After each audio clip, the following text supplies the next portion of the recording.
ভোটের nomination file করি তখন কি করি, প্রত্যেকটা সরকারি ঘরে গিয়ে গিয়ে একটা প্রথমে ধন্যবাদ জানাই যে আপনাদের অফিসে সেই নমিনেশন ফাইল করলাম, এটা আমাদের রেওয়াজ।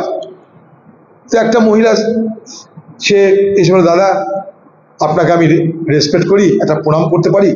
না, প্রণাম করবেন? আমার প্রণাম আর কি করবেন, এমনি দাঁড়িয়ে একটা আপনি নমস্কার করবেন, আমি নমস্কার করবেন, না আমি একটা প্রণাম করব। এখন একটা মহিলা, সে আমার বোনের মতন ছোট একটা অল্প বয়সী মহিলা, সে প্রণাম যদি করে আমি বলবো যে না আমি দিতে পারবো না? প্রণাম করেছিল, তার সঙ্গে সঙ্গে তার শাস্তি।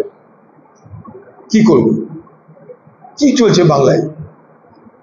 আমি বিজেপি কি সিপিএম কি কংগ্রেস আমি তার কথা বলছি না। যা লড়াই হবে রাজনৈতিক লড়াই হোক, যা লড়াই হবে রাজনৈতিক লড়াই হোক। আমরা চাইছি আপনি মুখ্যমন্ত্রী শামসেরগঞ্জে আসছেন, হিন্দু মুসলমান সকলের যা ক্ষয়ক্ষতি হয়েছে, 13 জন গুলিবিদ্ধ হয়েছে, প্রচুর গ্রামে বাড়িঘর পুড়িয়ে ছাই করে দেওয়া হয়েছে, আমি নিজে দেখেছি। তারা গরিব মানুষ, তারা শিডিউল কাস্ট, গরিব মানুষ, তারা বাবাকে ছেলেকে হত্যা করা হয়েছে।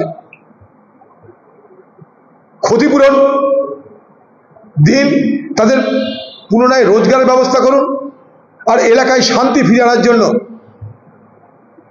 আপনি সচেষ্ট হন। আপনাকে বলে রাখি, বাংলার মুখ্যমন্ত্রী, যে হামলা হয়েছে শামসেরগঞ্জে পরিকল্পিতভাবে তৃণমূলের মদতে হয়েছে। এক, সেটা করতে গিয়ে 13 জন লোককে গুলিবিদ্ধ হতে হয়েছে পুলিশ আর কেন্দ্রীয় বাহিনী। কার লাভ হয়েছে বলুন?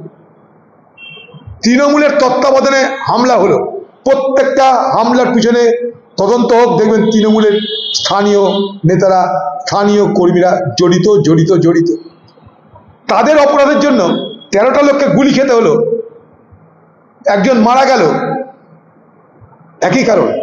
এটার জন্য তারা দায়ী। আপনি দেখুন লক্ষ্য করে, জঙ্গিপুরে সব কিছু হলো, কিন্তু সাধারণ মানুষের কোনো উপরে হামলা হলো না, যে ধর্মেরই হোক।